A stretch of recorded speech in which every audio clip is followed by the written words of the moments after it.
Alright everyone, welcome back to more Kaldheim Spoilers. We're going to go over pretty much everything from the 8th up to the 11th. It's not a whole lot of stuff, but we have some pretty solid cards here. So I left off at the World Tree. We have Furia, Judge of Valor, 5 mana, white-black, legendary Angel Cleric. 2/4 flying lifelink. Whenever you cast your second spell each turn, look at the top 3 cards of your library, put one of them into your hand and the rest into your graveyard. That seems like something you're gonna have to focus on doing, and it really doesn't sound to me like a fun thing to build around, but who knows. Tormentor's Helm, we get a cool red equipment there. Blizzard Brawl, 1 mana snow sorcery. Choose target creature you control and target creature you don't control. If you control 3 or more snow permanents, the creature you control gets +1/+0 and gains indestructible until end of turn, and then those creatures fight. Waking the Trolls, a 6 mana red-green saga. First lore counter, destroy target land. Second one, put target land card from a graveyard onto the battlefield under your control. And third one, choose target opponent. If they control fewer lands than you, create a number of 4/4 green troll warrior creature tokens with trample equal to the difference. So that's pretty cool. We have Iron Verdict, deals 5 damage to target tapped creature. We get Turgid, God of Fright, which flips into Turgrid's Lantern. Now,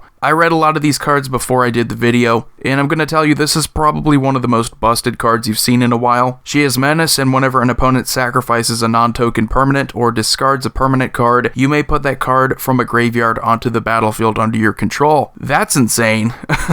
To have that as a legendary god, it's just, I don't know why this is a thing, it's just insanely powerful. Turgrid's Lantern, tap, target player loses 3 life unless they sacrifice a non-land permanent or they discard a card. You can also untap it by paying 4 mana. We get Doomscourge Oracle, we get Saw It Coming, which is basically just a foretell counterspell. That's always nice to have.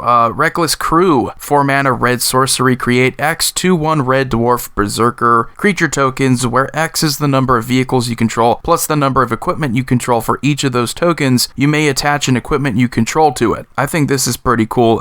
I talked about Giant Tribal in previous videos. Dwarf Tribal definitely needs some more support, and preferably non-vehicle support. That's kind of weird why we need that. We have Rally the Ranks, 2 mana white enchantment. It's pretty much just an anthem for a specific creature type. Search for Glory is a snow sorcery, 3 mana and white. Search your library for a snow permanent card, or a legendary card, or a saga card, reveal it, put it into your hand, then shuffle. You gain 1 life for each snow mana spent to cast the spell, so if you're a fan of cards like Idyllic Tutor, you have essentially that for snow cards, with the added benefit, of course, of searching up other stuff. Spectral Steel, enchanted creature gets +2/+2, and you can pay 2 mana to exile Spectral Steel from your graveyard to return another target aura or equipment card from your graveyard to your hand. We have Grimdraugr, that's a really cool looking creature there. Snow creature, zombie berserker. We get God's Hall Guardian, Foretell Cat, Isika's Chariot, a 4 mana green legendary vehicle. When it enters the battlefield, you create 2/2/2 green cat creature tokens, and whenever Isika's Chariot attacks, create a token that's a copy of target token you control. Vega the Watcher, 3 mana white-blue legendary bird spirit, a 2/2. Whenever you cast a spell from anywhere other than your hand, you get to draw a card. Now, there's been a lot of support for blue-white flying. Don't know how this would fit well into that strategy, but you get to draw more cards if you have ways of foretelling, I'm guessing. That's really what this set's about, taking advantage of things like foretell, so this should be pretty cool. We've Undersea Invader, Giant Rogue. Is that an underwater giant?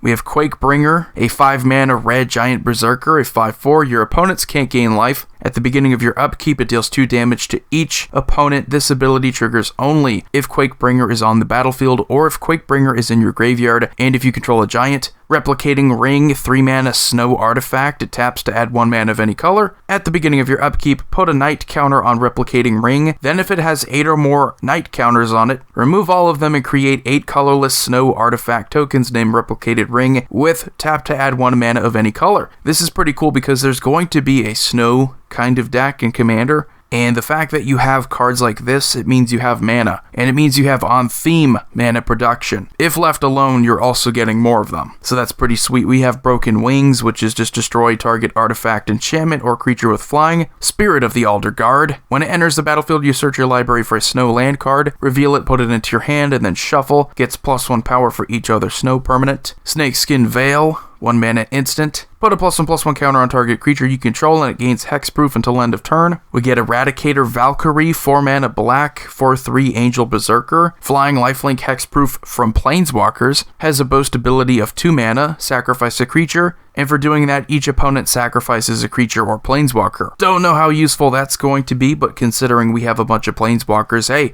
it has hexproof from them. We have Skemfar Shadow Sage, 4 mana Elf Cleric. When it enters the battlefield, you get to choose one of 2 modes. Each opponent loses X life, where X is the greatest number of creatures you control that have a creature type in common, or you gain X life, where X is the greatest number of creatures you control that have a creature type in common. So that's very versatile. I can definitely see this being useful in several different decks for Cleric Tribal, for Elves, pretty sweet. We have Maskwood Nexus, 4 mana artifact. Creatures you control are every creature type. The same is true for creature spells you control and creature cards you own that aren't on the battlefield. That's insane.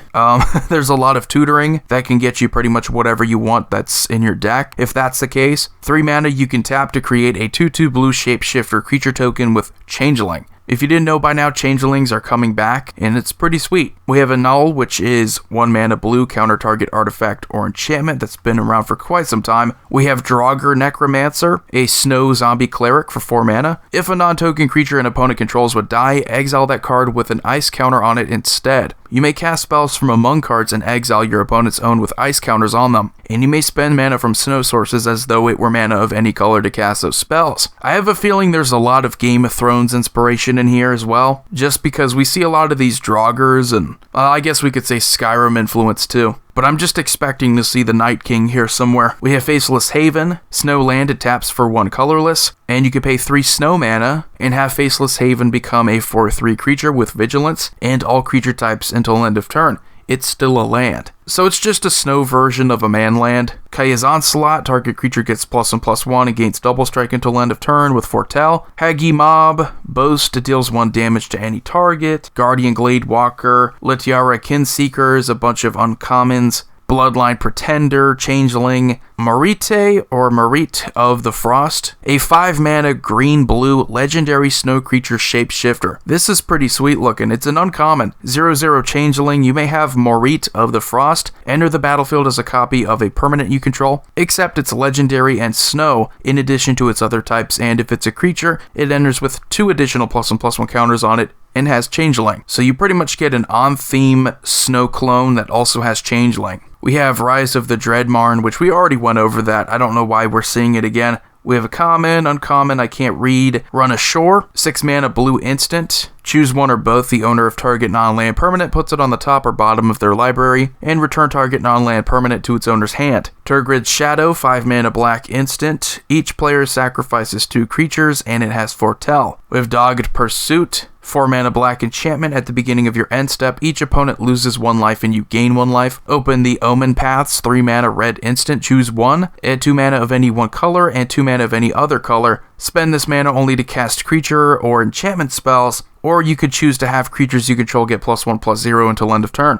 Boreal Outrider, 3 mana snow creature elf warrior, a 3/2. Whenever you cast a creature spell, if snow was any of that spell's colors was spent to cast it, that creature enters the battlefield with an additional +1/+1 counter. We have a saga here I can't really read, but it's an uncommon, so I don't know if I want to waste my time. We do have this guy, Cardur Doomscourge. He is a legendary creature, so I should probably read him off here. 4 mana in black and red. When he enters the battlefield until your next turn, creatures your opponents control attack each combat if able, and attack a player other than you if able. Whenever an attacking creature dies, each opponent loses 1 life and you gain 1 life. So you get some combat options there in a Rakdos commander. And continuing, we get another god here. We get Toralf, God of Fury, 4 mana, red, 5/4, legendary god with trample. Whenever a creature or planeswalker an opponent controls is dealt excess non-combat damage, Toralf deals damage equal to the excess to any target other than that permanent. That's not really a problem with red, where you have things like Blasphemous Act, because 13 damage, a lot of that's going to waste just to kill tiny creatures. So the fact that you can essentially make use out of that, it's very similar to Repercussion, but just kind of worded differently.